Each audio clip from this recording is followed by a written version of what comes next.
You know how life just happens. Things change, sometimes out of the blue, and you're left wondering, okay, what now? Exactly. And that feeling, that question of navigating what's next, that's universal. It really is. Yeah. So today we're doing a deep dive into something at the heart of all that, embracing change.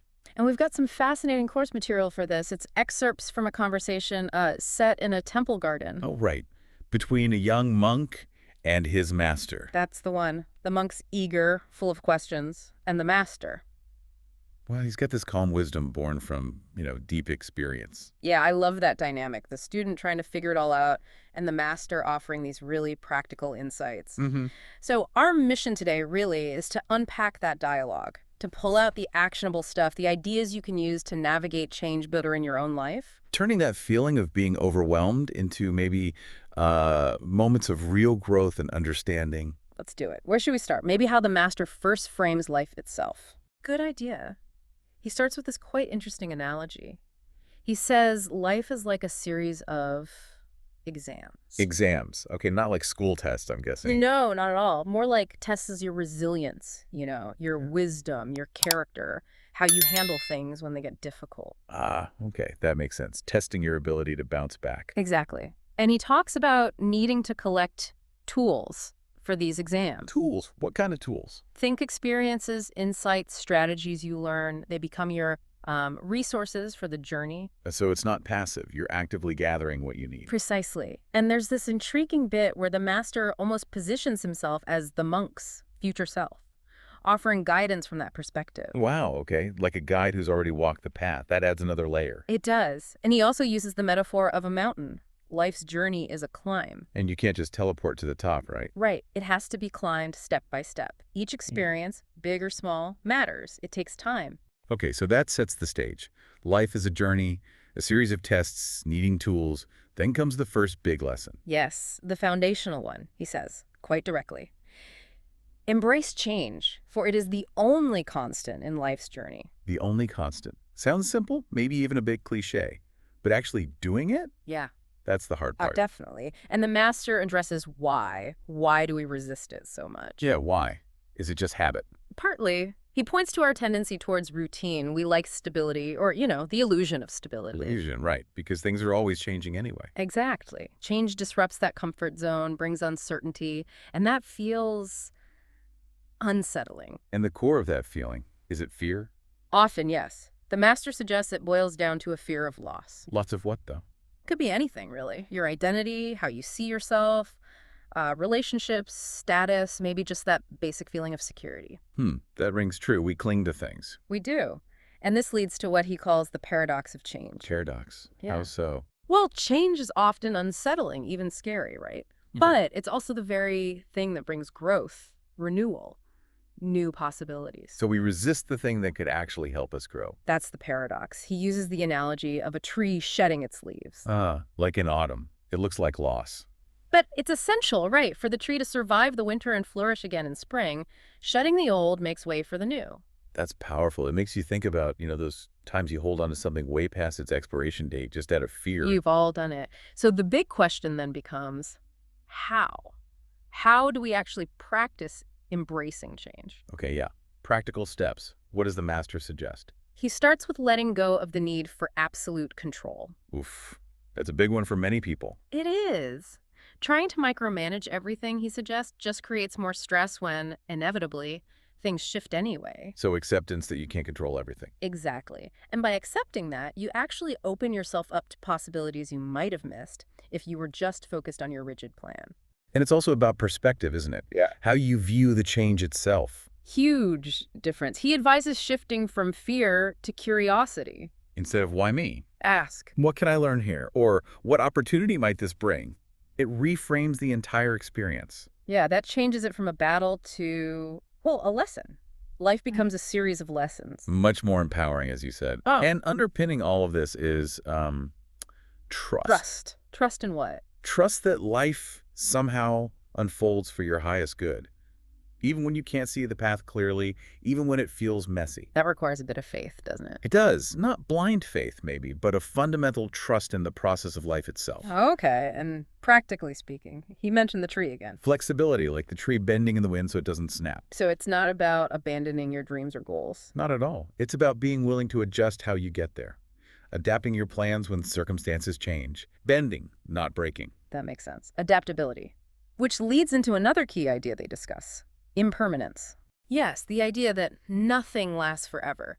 Not emotions, not situations, not even relationships in the exact same form. And the master warns against making things permanent in our heads, right? Yeah, he calls it making scenarios permanent, like when you're in a bad mood and think this is forever, or when things are great and you assume they'll never change. We definitely do that. We extrapolate. Absolutely. But if we truly accept impermanence, that everything is temporary, What changes? our focus shifts. We become more present instead of regretting the past or worrying endlessly about the future. You appreciate the here and now more. Exactly, because you realize this moment, too, is fleeting. You find more meaning in the present. Staying present.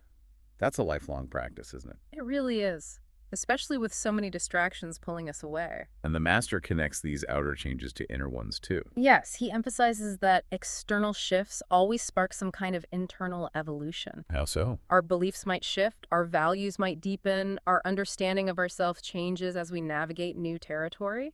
He uses that butterfly analogy, doesn't he? He does, the caterpillar transforming. It's about shedding old versions of ourselves to allow for something new, something perhaps more capable to emerge.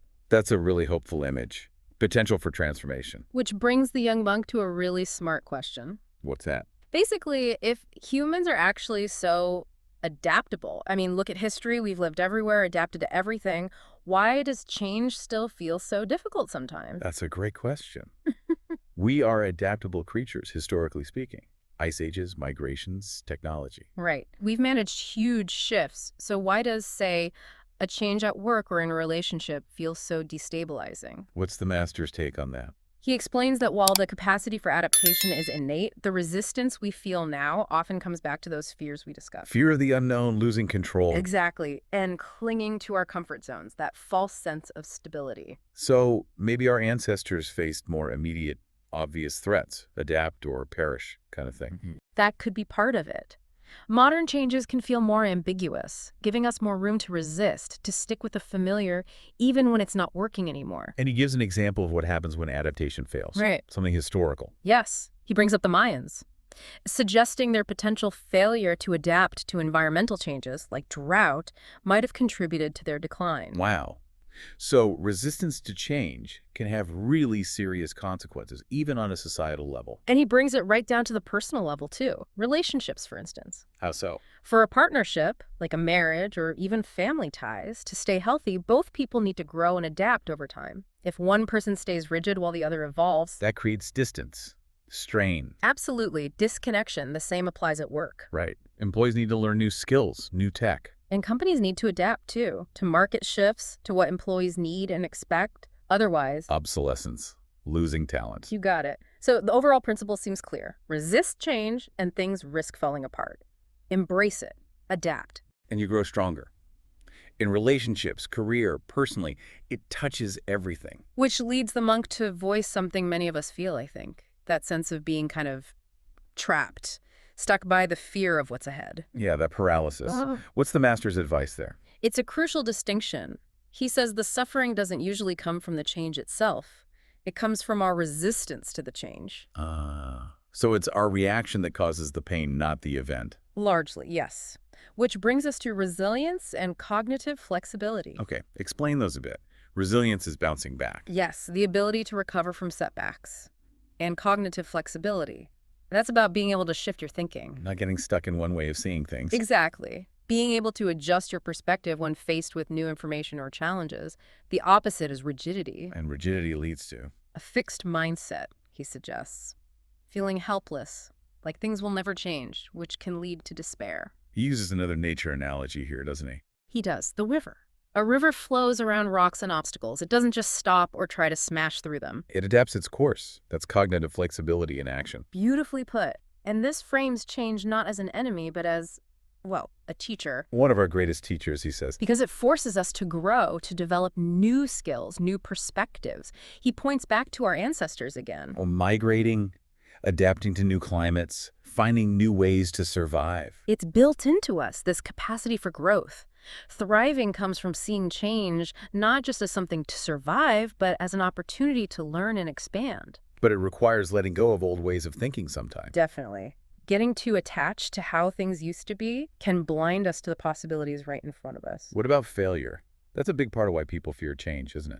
The risk of messing up. Addressed directly, the master reframes failure completely. Oh, Not as an endpoint, but as feedback. Valuable information. An invitation to learn, adapt, and try again, maybe differently with more wisdom. so failure is part of the adaptation process. An essential part. And he uses that wonderful metaphor, you are the sky. And everything else is the weather. Exactly. Challenges, setbacks, fears, they're like clouds or storms, they pass. They aren't you. You, the sky, remain. That really puts temporary problems in perspective. Oh. Okay, so near the end, the monk asks a really practical question that I bet resonates with listeners. The balancing act. Yeah. How do you stay present, focused on now, while also thinking about and preparing for the future? Seems contradictory sometimes. It does. The master emphasizes that the present moment is where life happens. That's where the growth occurs. So don't dwell too much on the past, regrets, mistakes. He advises against getting stuck there, definitely. Though he does say occasional reflection, looking back to see progress, learn lessons that can be useful fuel for the journey forward. Okay, so acknowledge the past, learn from it, but live now. What about the future? Preparation is important, but it's not about trying to prevent all challenges. That's impossible. So what is it about? It's about developing the inner resources to handle whatever comes. Things like emotional intelligence, resilience, that cognitive flexibility we talked about. Building the skills to navigate the inevitable bumps in the road. Precisely. True strength isn't avoiding challenges. It's learning to navigate them effectively when they arise. So living in the present isn't about ignoring the past or future. It's a balance.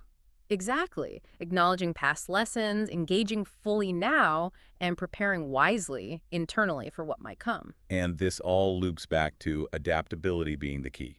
That's the ultimate tool, the master concludes. It allows us to navigate constant change, not as a threat, but as a guide, an opportunity. Seeing challenges as chances to grow. And finding that balance past, present, future, while always being willing to flow, to adapt. Like the river. Like the river. Wow. Okay, so wrapping up this deep dive, the core message seems really clear. Embracing change, developing that adaptability, it's not just about coping. No, it's about thriving, building resilience, understanding ourselves better, and just experiencing life more richly. Definitely food for thought. So maybe a final thought for everyone listening. Building on the master's wisdom, consider one area, just one, in your life right now where you feel that resistance to change. Okay, got one in mind. What might happen? What might shift for you if you tried approaching that specific thing with a bit more curiosity, with a willingness to adapt? Like the river meeting a new bend. Exactly. What might open up? Something to really sit with. Thank you for joining us on this deep dive today. We hope you'll keep exploring these ideas in your own journey.